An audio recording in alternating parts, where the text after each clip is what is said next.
നമ്മുടെ ഈ കൊച്ചു ലോകത്ത് ഒരുപാട് ആൾക്കാരില്ലേ. ആ ഓരോ ആൾക്കാരും ചിന്തിക്കുന്നത് ഓരോ രീതിയിലായിരിക്കും. ഓരോ ആൾക്കാരുടെ അഭിപ്രായങ്ങൾ വ്യത്യാസമായിരിക്കും. അതുകൊണ്ട് നമുക്ക് ചുറ്റുമുള്ളൊരു 100 പേരുണ്ടെങ്കിൽ ആ 100 പേർക്കും 100 അഭിപ്രായങ്ങളാണ് ഉണ്ടാകുക. അതുകൊണ്ട് കേൾക്കുന്നതിൽ നമുക്ക് ആവശ്യമുള്ളത് മാത്രം സ്വീകരിക്കുക, ഇല്ലാത്തതൊക്കെ ഒഴിവാക്കുക. എന്നിട്ട് മറ്റുള്ളവർക്ക് ഉപദ്രവകരമല്ലാത്ത നമ്മുടെ ഇഷ്ടങ്ങളൊക്കെ ചെയ്ത് ജീവിക്കുക.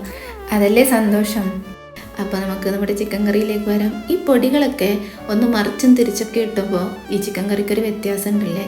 സാധാരണ തക്കാളിയൊക്കെ ആദ്യം ഇടും, ഇന്ന് തക്കാളി കുറച്ച് നേരം വൈകി ഇട്ടു.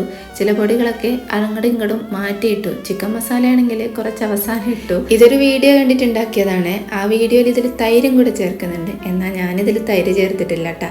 ദാബ സ്റ്റൈൽ ചിക്കൻ കറി എന്ന് കണ്ടിട്ടുണ്ടാക്കിയതാണ്. അപ്പം എൻ്റെ കറിയുടെ റെഡിയായി. നല്ല ചിക്കൻ ഫ്രൈയും കൂടി ഉണ്ടായിരുന്നു. ഇതൊക്കെയാണ് ഇന്നത്തെ എൻ്റെ ലഞ്ച് സ്പെഷ്യൽ എന്ന് പറയുന്നത്. അപ്പം എന്താ, എല്ലാവരും ഹാപ്പി ആയിട്ടിരിക്കും.